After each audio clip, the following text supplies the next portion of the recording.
Hello and welcome to Live Full, Retire Early, the podcast where we build calm wealth, intentional freedom and lives that don't need escaping from.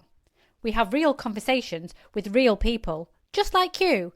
So if this sounds like your thing, keep on listening. I'm Emma Woodhouse, your host. Most people think earning more means working more hours, more stress, more burnout. But that's not how sustainable income actually grows. And today, I'm going to talk to you about the income ladder, which is a very simple way to earn more over time without destroying your energy, your health, or your life. In the last episode, we talked about killing the leaks, those pesky hidden expenses that are quietly keeping you stuck. But the uncomfortable truth is that you can only cut so far. At some point, the real lever isn't about spending less. It's about earning more on purpose. But not in the hustle harder way, in the smart, calmer and compoundable way. If you think about your income like a ladder, most people try and jump straight to the top. They burn out, they quit, and they end up back to where they started. But the smarter move is to climb it one rung at a time. Let's start at the bottom of the ladder, because this is where everything either works or it falls apart. And the first rung isn't very exciting, but it's everything. It's stabilising your base income. Think of your income like building a house. If you build on sand, the foundations are weak. Yeah, it might look fine, better than fine, at first, but sooner or later the cracks start to show and eventually something gives way.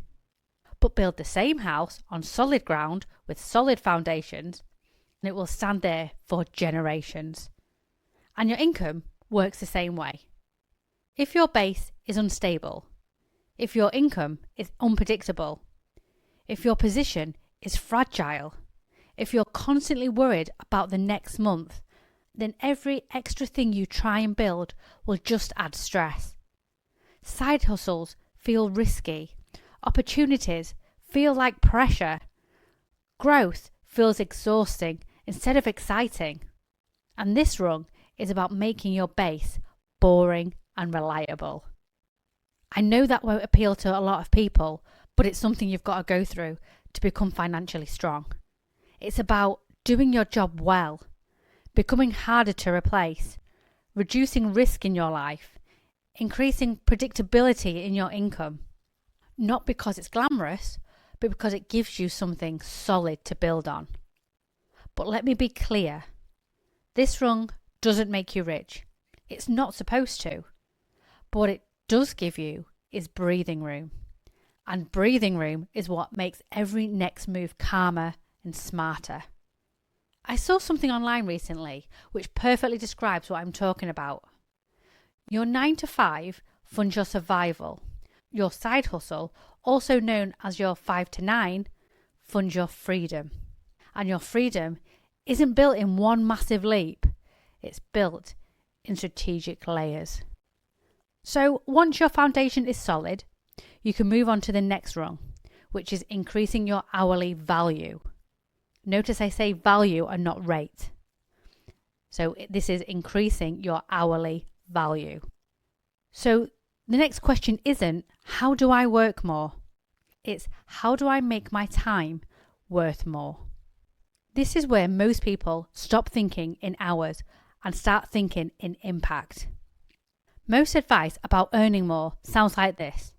Work more, do more, hustle harder, woohoo! You'll hear all that nonsense online. But there's a hard limit to that. You only get so many hours in a day, and burning yourself out is a terrible long-term strategy. So instead of asking, how do I work more? The better question is, how do I make my time worth more? And this rung is about my favourite thing of all time, leverage. It's about moving closer to problems that actually matter, taking on responsibility that creates results, not just activity, building skills that are harder to replace, and positioning yourself where outcomes matter more than effort. So the goal isn't to be busy, the goal is to be useful in higher value ways. And when you do this, something really interesting happens. You can earn more without adding more hours. You can grow without turning your life into utter chaos. And your work starts to compound instead of just repeat. Same time, more leverage, less burnout. There's a quote out of the book, The 50th Law, which I'll link in the show notes, where 50 Cent says, "If ever there is a choice, more money or more responsibility, you must always opt for the latter." And when I first heard this, I was like, I'll take the money, thank you. But the more I sat with it, the more I realised there's a deeper meaning behind it. The book goes on to say, what you really value in life is ownership, not money. A lower paying position that offers more room to make decisions is definitely preferable to something that pays well but constricts your movements. So this isn't about working harder, it's about leverage. Because the real equation looks like responsibility equals control. Control to ownership, ownership, long-term power and wealth. And responsibility gives you things money alone can't. Skills, decision-making ability, visibility, control. And ironically, that's what leads to more money anyway. And it's what I like to call the anti-employee mindset. And I love that phrase. Don't optimize for pay today, optimize for control tomorrow. So in practical terms, take the role where you make decisions even if it pays less at the start. Avoid roles where you're well paid but boxed in. Prioritize positions that expand your agency and your leverage. Because ultimately, this is about moving up the food chain, away from dependence and towards control. And this is exactly why I'm in the role that I'm in right now. My job covers my survival, but my business is what builds my freedom. And the way my shifts are structured, that's what gives me the time and space to actually make that happen. Rung 3, adding optional income streams. This is the rung everyone wants to jump to first, and it's usually the reason why everyone ends up burnt out and overwhelmed. You're not alone. Can I say I haven't made the same mistake? No. Side income sounds exciting because it feels like progress, which feels like freedom. But if your base isn't stable and your time isn't valuable yet, it just becomes another source of stress. This rung isn't about working every evening, running 3 side hustles as well as your full-time job, or turning your life into a second full-time job. It's about adding something optional. And optional means it fits around your life instead of taking over it.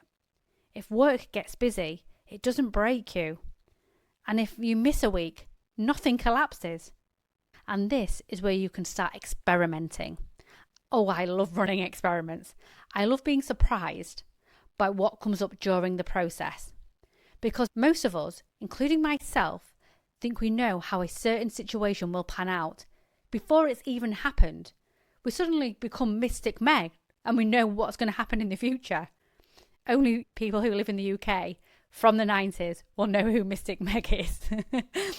But by running the experiment, you're opening yourself up to all the possibilities. You can test ideas, you can build small, and you can keep it contained. Not because you're playing small, but because you're playing smart. Yeah, you might fail at first, and honestly, that's a good sign. It means you stopped just thinking about it and actually started. So fail, learn, adjust, then go again. The 4th rung is more like building a well instead of carrying buckets. It's building scalable income. Because when you're trading time for money, every day looks the same. You carry the buckets, you get paid. You stop carrying them, the money stops. But scalable income is different. You put in the work up front to dig the well. At first, it's slow, it's messy, and it feels like you're doing a lot for very little return. But once it's there, everything changes. The water keeps flowing even when you're not standing there with a bucket. Your effort starts working for you instead of the other way round. And this is why 50 Cent talks so much about ownership. What you really value in life is ownership, not money. A lower paying position that offers more room to make decisions is infinitely preferable to something that pays well but constricts your movements. Because if your income depends on you showing up every single day, you don't have a well. You've just got a heavier bucket. Buckets pay you once, wells pay you repeatedly. And this is what systems, assets, content, and investments really are. They're wells that you build once and then maintain so you don't have to keep starting from zero. So your job isn't to do everything. It's to identify the next rung and give it your full attention. Because that's how this builds, one level at a time. A quick burnout warning before we finish. If you try and climb all 4 rungs at once, you don't become ambitious. You become exhausted. This only works when you build it properly. Lock in where you are. Climb with intention. Stabilise before you move. Because if you skip the foundations, you don't build freedom. You build pressure. This isn't about speed. It's about sustainability. Progress without chaos. Growth without burnout. If you want help figuring exactly where you are on this ladder and what your next move should be, I've put together a simple income ladder audit, and you can download it using the link in the show notes. And on Thursday, I'll be releasing a new article on Substack where I'll be sharing the bucket versus wells reset worksheet, which is a short, powerful exercise designed to help you move from carrying buckets to building wells. Because understanding the ladder is one thing, building the next rung is another. If you enjoyed this episode, it would really mean a lot if you took 30 seconds to follow the show and leave a quick review. It's what helps more people discover this and start building their own work optional life. You'll find everything else, including deeper dives and practical tools, over on my Substack, which is linked in the show notes. And as always, strategy beats stress, systems beat willpower, and your future is built on what you do consistently and not occasionally. Until next time.